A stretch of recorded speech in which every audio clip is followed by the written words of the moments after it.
Buen día, somos los alumnos López Trejo, Enrique y Elizabeth Galicia Romero presentando el tema reactividad química.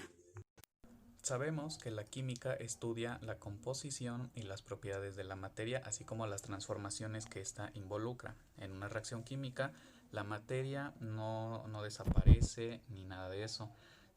Solamente se transforma tal como lo establece la ley de conservación de la masa establecida por Antoine Lavoisier. Así que el día de hoy nos enfocaremos precisamente en el tema sobre qué es la reactividad química. Bueno, la reactividad es la capacidad que tiene un grupo funcional para reaccionar con diversas sustancias y esta depende de su estructura.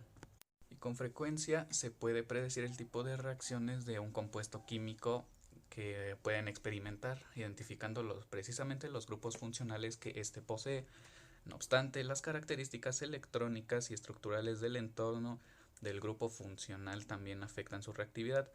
Pero vamos a la pregunta, ¿qué es un grupo funcional? Bueno, pues los grupos funcionales son átomos o moléculas orgánicas que se componen en un esqueleto. Estos grupos especialmente son átomos y reciben ese nombre de grupos funcionales porque representan los sitios más comunes en donde existe la reactividad química. Los únicos grupos funcionales que son posibles entre los hidrocarburos son los de enlace doble y enlace triple. Los compuestos orgánicos exhiben reacciones muy diversas, que van desde la reactividad limitada de los hidrocarburos y fluoruros carbonos hasta la gran variedad de reacciones que experimentan los millones de moléculas orgánicas, que poseen varios grupos fundamentales. La reactividad depende mucho de la estructura y con frecuencia se puede predecir que el tipo de reacciones de un compuesto puede experimentar identificando los grupos funcionales que posee.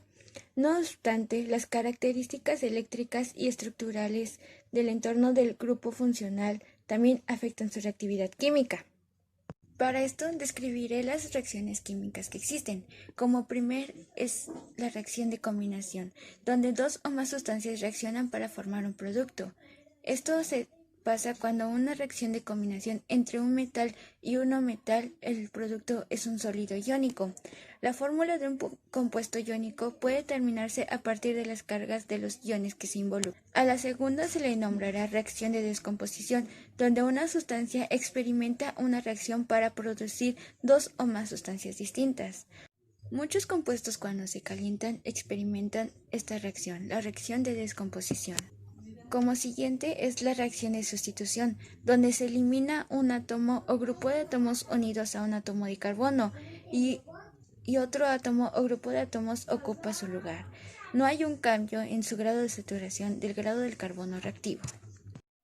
La reacción de adición consiste en que hay un incremento en el número de átomos o grupos unidos al carbono, y esta molécula se vuelve más saturada. La reacción de eliminación tiene lugar a una disminución del número de átomos o grupos unidos a un átomo de carbono, donde el grado de insaturación se aumenta. El siguiente es la polimeración, donde es la combinación de muchas moléculas pequeñas, monómeros, para formar moléculas grandes llamadas polímeros. Un polímero es una molécula grande que es una cadena de un alto peso molecular formada por pequeñas moléculas. Esta molécula enlazada que forman los polímeros se llaman monómeros, y los polímeros comunes consisten en cientos o miles de unidades de monómeros y tienen pesos moleculares de miles o millones. Como último, se crea la reacción de combustión. Son reacciones rápidas que producen una flama. La mayor parte de reacciones de combustión que observamos involucran el carbono del aire como combustión, o bien como un reactivo. Muy bien, ahora pasaremos al primer ejemplo acerca de la reactividad química. Un ejemplo puede ser cuando se construyó hace 100 años la Estatua de la Libertad, pues esta tenía un recubrimiento externo de cobre de 200.000 libras sostenido por una estructura de 2.000 barras de hierro. Primero, el oxígeno del aire oxidó la capa de cobre, formando precisamente óxido de cobre, y debido a una serie de reacciones, el hierro, que es el metal más activo, provocó la reducción de los iones cobre, precisamente del óxido de cobre, tal y como lo estamos viendo en la siguiente reacción. que tenemos que 2 moléculas de hierro reaccionaron con 3 de cobre para dar resultado este producto, con la diferencia de que obviamente cambió el elemento a oxidarse.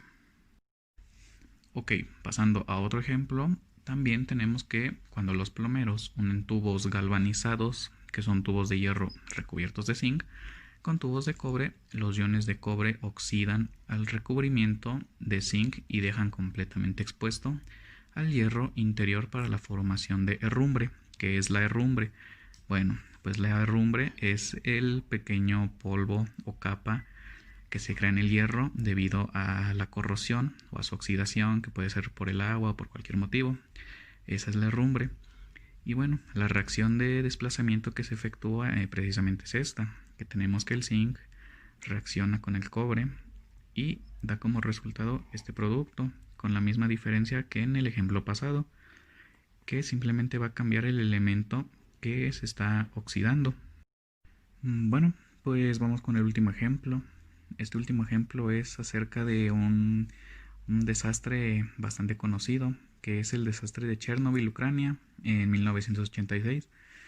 Y bueno, este terrible desastre también es una consecuencia inesperada de la reactividad química, pues las fallas en las bombas de enfriamiento hicieron que la temperatura subiera a más de 340 grados centígrados, y al igual que el aluminio, el circonio, que es utilizado en la construcción de los reactores, forman un recubrimiento de óxido que lo protege de otras posibles reacciones.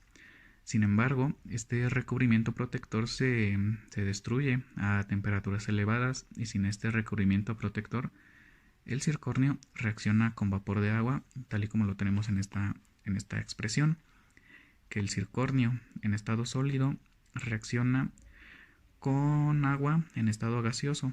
Posteriormente se forma dióxido de circonio en estado sólido y dos moléculas de hidrógeno diatómico en estado gaseoso.